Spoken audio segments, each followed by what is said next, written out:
Kibuga Masaka gye wali okutematema abantu ebijambia. Kibuga Masaka gye bakubira Ashraf Kasirye essasi mu mutwe.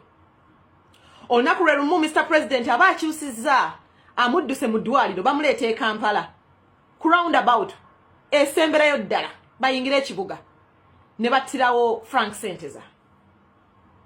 Kibuga Masaka gye basibidde Gaddafi ne Akira Okuvumbi n'oli munnaabwe omulala. Kibuga Masaka gye bakukusiza Edi Mutwe bamutwale. Kibuga Masaka yewava ew'ekitiibwa Mathias Mpuuga n'Abedi Bwanika n'akakundi akalalawo akali awo.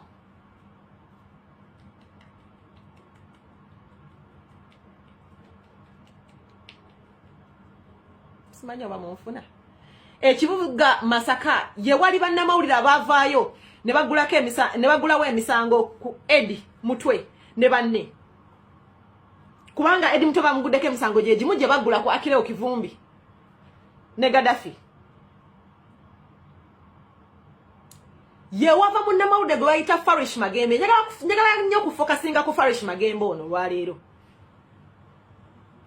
Waliwo ka audio akakola rounds nkasanzeeyo ku X. Nga bakubidde Farish Magembe. Ngaliwo omuntu omusajja omu akubidde Farish Magembe simu nga amwebaza. Olunaku lwe bakwata bali abasatu. Gaddafi ne Akira Okuvumbi ne munnaabwe omulala. Olunaku lwe babakwata nga waliwo akubira Farish Magembe mu ddoboozi ya Farish Magembe yo si AI. Nga bamwebaza nga bamugamba weebala omulimu gw'okoze. Katubuzaayo abantu babiri bwe bati.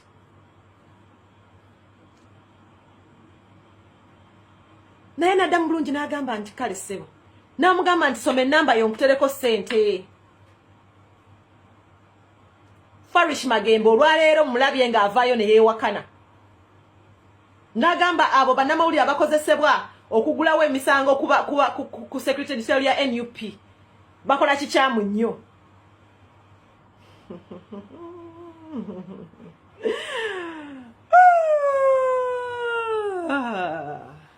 There is a tale gye twakulanga tuwulira nze ndi mukyala mugwere nkulidde mu Buganda asobedde mu Buganda. Baatugambanga nti obuli bwenkwe, there is a myth I should say, obujjudde mu bantu abamu bannanfuusi. Bannanfuusi okozesebwa otya okwate muganda wo? Why would you, just because of money, why would you? Lwaki wandiyagadde okulaba omuntu ng'atulugunyizibwa attibwa ku lw'okubanga bakusasuddeyo ku busente obutonotono? Bannange ensi muli giddawa. Farish Magembe ne banno ensi muli giddawa. Kati mbabuulira, history has your names.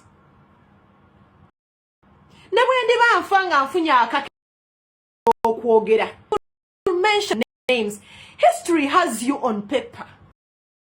Abasajja mu Mathias Mpuuga ensi terikwerabira. Nkimanyi walowooza nti ojja kufuna immunity ku lw'okubanga oli wa kitiibwa. Nkimanyi nti walowooza nti Buganda Kingdom ejja kubackinga up ku lw'okubanga oli wa kitiibwa. Nkimanyi wakozesa akantu ng'olw'okubanga okimanyi nti oli wa kitiibwa, oli lawyer, wasoma nnyo. N'olowooza nti tojja kukwatibwako. Afe mu people power tulina gwe kumanyi g'abantu toleeta bitiibwa ate mwe ba elite mmwe nina engeri gye nabakyawamu. Mwe abasajja bwe twakulanga twegomba. Mwe abasajja bwe twakulanga tutunuuliranga tugamba nti bannange nga tulowooza mmwe mugenda okununula eggwanga. Mubadde mu byobufuzi myaka 3 zammwe. Mwe musinze okuleeta confusion mu opposition. Mwe abasajja abaganda mwe abaludde mu bifo. Nze bannange, I have no mercy for any one of you. Sirina. Mwe abasajja ab'amasuuti mmwe ab'amakooti mmwe. Mwe abasajja abasoma, I think there is something about lawyers. Oba kiki? Nalabye nandala Mafabi naye avaayo n'agamba mbwe ayagala kwesimbawo ku bwa president. Bannanga abasajja ba lawyer, abasajja ab'amasuuti, mwine engeri gye mutunyisizzaamu ekigambo elite. Chileka as if bwe mufuuka ba lawyer oba ba elite obwongo bwammwe busanguka noba nga you cannot use common sense. Now Nandalama 5, who is going to vote you? Okujja konga you are Museveni's project, who is going to vote you? Who is going to vote for you for sure? Who? You are a project being used. We all know. Next single kunyiza is this dense Ugandans abagenda okuvaayo abalina obwongo obutono nabo era bakulonde.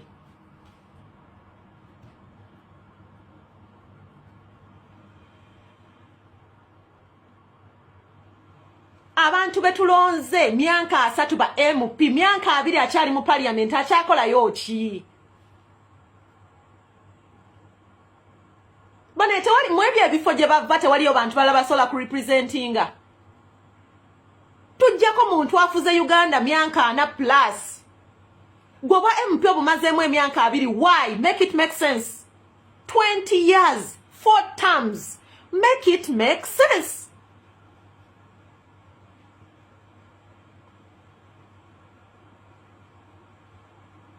Abasajja ba masuuti. I have no kind words for you. Mweba elite, I have no kind words for you. Manyi g'abantu essaawa zino tuli ku manyi g'abantu twagala kuddamu kubuusa banna Uganda. Tetugenda kuddamu kulonda nga tulondera ku sentiments nedda mukwano.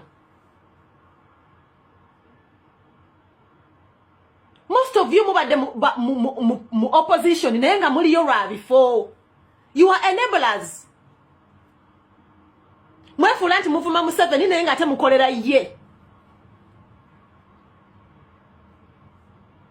Tubamanyi. Naye munange nze ntegera yange si yeyo muna Uganda omulala. Era osanga muna Uganda omulala nga yagamba nze gundi kwenfiira.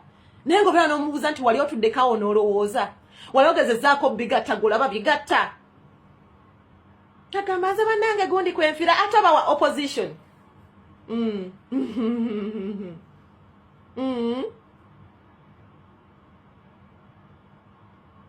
Nazze kusomesa gwanga. We are going to do influence most of your people obe mukkiriza nti bamaanyi baakabi nnyo. You will be surprised and you will be shocked. Kibuga Masaka. Kibuga Masaka gye wali okutematema abantu ebijambiya. Kibuga Masaka gye bakubira Ashraf Kasirye essasi mu mutwe. Olunaku lwe lumu Mr. President aba akyusizza amudduse mu ddwaliro bamuleeta e Kampala. Ku roundabout esemberayo ddala bayingira ekibuga ne battirawo Frank Senteza. Kibuga Masaka gye basibidde Gaddafi ne Akira Okuvumbi n'oli munnaabwe omulala. Kibuga Masaka gye bakukusizza Edi Mutwe bamutwale. Kibuga Masaka yewava ew'ekitiibwa Mathias Mpuuga n'Abedi Bwanika n'akakundi akalalawo akali awo.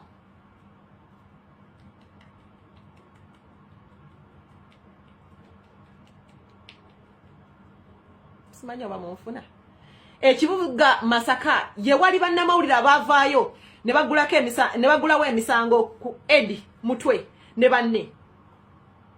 Kubanga Edi Mutwe bamuguddeko emisango gye gimu gye bagula ku Akira Okivumbi ne Gaddafi. Ye wava munnamawulire gwe bayita Farish Magembe. Njagala nnyo kufokasinga ku Farish Magembe ono lwaleero. Waliwo ka audio akakola rounds nkasanzeeko